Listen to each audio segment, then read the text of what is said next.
Two truck frames, both 20 years old, both driven through Salt Belt winters. One is rusted through, structurally gone.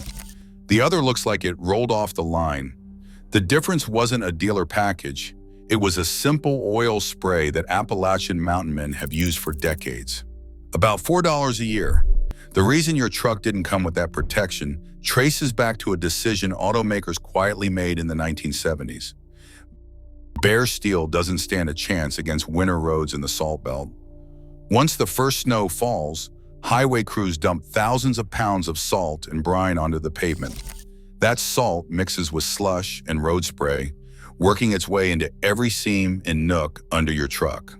When salt and water sit against exposed steel, they create an electrolyte, basically a liquid that lets electrons move. That's all rust needs to start eating away at your frame. Even thick steel can lose a millimeter or more every year in these conditions. It's not just surface rust either.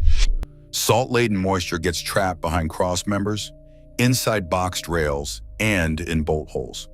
The chemical reaction keeps going as long as there is oxygen and water, turning solid metal into flaky red dust. Once rust starts creeping from the inside out, patching is just a band-aid. That's why so many trucks in northern states get retired with frames that are structurally shot, while the engine and body might still be good for years. One mechanic out of West Virginia put it plain: you can't weld a hole back into a frame once it's rusted clean through. If you live where they salt the roads, let us know your state down in the comments. The worst spots for frame rot are usually in the Midwest and Northeast, but anywhere that sees winter can be a danger zone. Without a real barrier, something that blocks water and salt, rust is just waiting to happen. That's why the next step is all about putting up a fight before the frame is too far gone. In the Salt Belt scrap yards, rusted frames pile up while engines and bodies outlast the steel beneath them. Mike Davis, running a West Virginia yard, sees it firsthand. 3 out of 10 trucks arrive with frames too far gone to fix. Not because of any secret ban or government rule. The real story is cost and weight.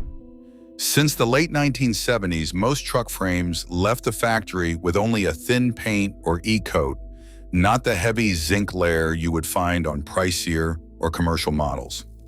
Automakers dropped hot-dip galvanizing to save weight and meet fuel standards, trading long-term durability for lighter builds. No law ever stopped them from rust-proofing better. It just did not fit the budget when every pound and penny counted. The $2 rust-proofing kit making the rounds online? Pure myth. Even if you find used oil for nothing, a gallon of boiled linseed oil runs $12 to $15. Add a sprayer, and the real cost lands between $15 and $40. Still cheap compared to a new frame, but nowhere near free. In the 1990s, the Federal Trade Commission cracked down on rust evader for bogus claims about miracle rust protection, showing how easy it is to get taken in by promises that sound too good to be true. That is why so many owners started mixing their own coatings. Frustration turned into action. Whether it is linseed oil, used motor oil, or a lanolin spray, the goal is simple: keep salt and water off bare steel. But used oil brings environmental headaches and legal limits, so commercial sprays are catching on. The factory left gaps, and the rest is up to the owner. Earl wheels his workbench beside the Chevy and lines up 2 quarts of boiled linseed oil and 2 quarts of used motor oil. He grabs a 5-gallon metal pail, a coffee filter, and a funnel, no special equipment, just what's at hand. The first step is filtration. Earl pours the used oil through the coffee filter into a clean jug, catching every bit of grit and metal shaving. Clean oil is the difference between a smooth coat and a clogged sprayer. He mixes the filtered oil and linseed oil in a 50-50 ratio right in the pail. The pail sits in a hot water bath, never over open flame, and warms to about 130 degrees Fahrenheit, warm enough to thin the oil for better coverage, but not so hot it smokes. Warming helps the mixture flow into seams and tight corners, but anything hotter risks fire. He works in a ventilated garage, away from sparks, with a fire extinguisher close by. Before spraying, Earl masks the brake rotors, paste sheds, and exhaust with painter's tape and old towels. Oil on those parts means brake trouble or a smoky mess. He checks electrical connectors since oil can insulate or corrode them. With everything masked, he pours the mix into a pump sprayer. For tight spots, a 2-inch natural brush does the job. 2 quarts of mix covers a small to medium truck frame, inside and out. Earl sprays from front to back, aiming for a light, even coat. He focuses on seams, bolt holes, and cross members, places where salt collects. The oil seeps into cracks, forming a barrier against water and air. After spraying, the truck sits for 24 to 48 hours, letting the linseed oil cure into a flexible, waxy film that clings to steel. Every rag, brush, or towel soaked in linseed oil goes straight into a metal can filled with water. Linseed oil rags can self-ignite even hours later. Never pile them up or toss them in the trash. Leftover mix is sealed and stored away from heat. Earl checks local regulations before using used oil, since some areas ban it for environmental reasons. Many now use commercial lanolin sprays like fluid film, safer, legal everywhere, but pricier at $30 to $40 a gallon. The homebrew mix runs $15 to $40 in materials. He plans to recoat every 1 to 2 years, especially before winter. Side by side, the difference jumps out. On the left, a frame left bare after 10 winters. It's eaten through with red scabs, flakes dropping off with every bump. On the right, a frame that's seen the same roads, same salt, but got a fresh oil spray every fall. The steel still shines under a bit of grime. No holes, no rot, just a stubborn old truck still ready for work. That's not a trick of the camera or a one-off story. For every pile of rusted scrap in a Midwest yard, there's a survivor rolling out of the hills, frame still solid, thanks to a few hours in the garage and a couple of quarts of oil. The math doesn't lie either.